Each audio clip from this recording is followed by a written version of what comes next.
ছাই হয়ে গেল দুটি ঘরসহ ঘরে থাকা আসবাবপত্র ও মজুত করা ধান। আহত একজন। ঘটনায় চাঞ্চল্য জলপাইগুড়ি জেলার রাজগঞ্জের হরিচরণ ভিটা গ্রামে। গতকাল রাত 2টো নাগাদ জলপাইগুড়ি জেলার রাজগঞ্জ ব্লকের বিন্নাগুড়ি গ্রাম পঞ্চায়েতের হরিচরণ ভিটা গ্রামের বাসিন্দা সাধু রায়ের বাড়িতে সম্ভবত শর্ট সার্কিট থেকেই আগুনের ঘটনা ঘটে। সেই সময় ঘরে ছিল সাধু রায় ও তার ছেলে।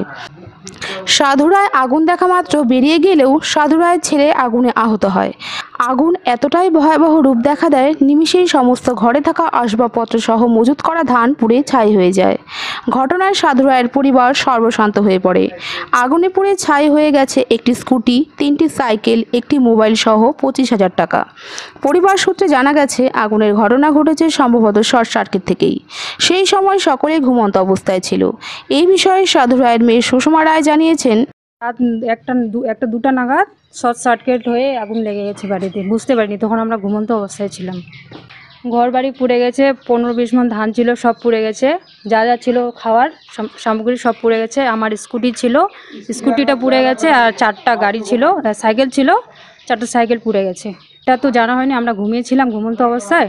তো শর্ট সার্কিট থেকেই হবে, এটা বিদ্যুৎ থেকেই। দুটো হবে সম্ভবত, দুটোই।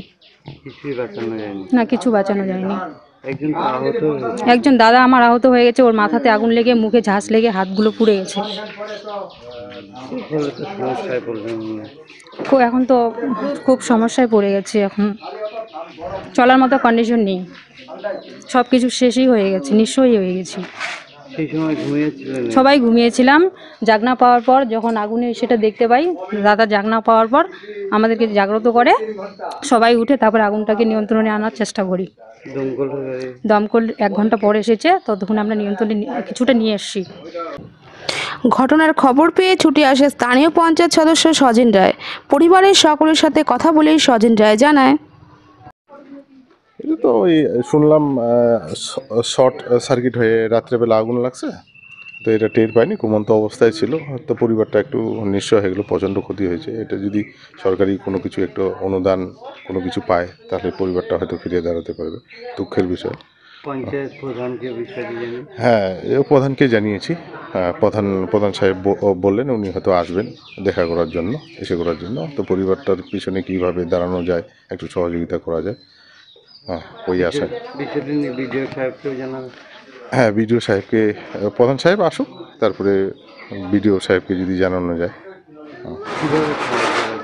হ্যাঁ, কীভাবে সাহায্যের হাত দেবেন?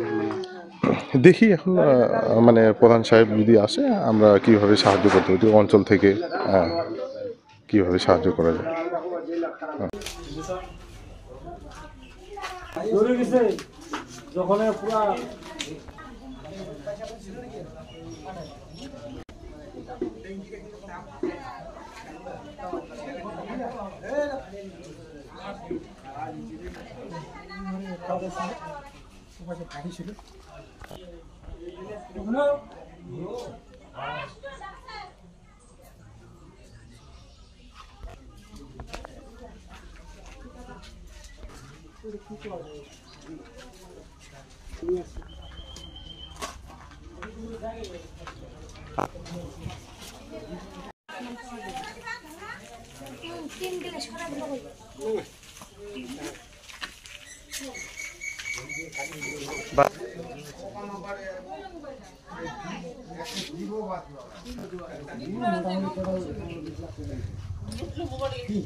ও পড়া গেছে কিন্তু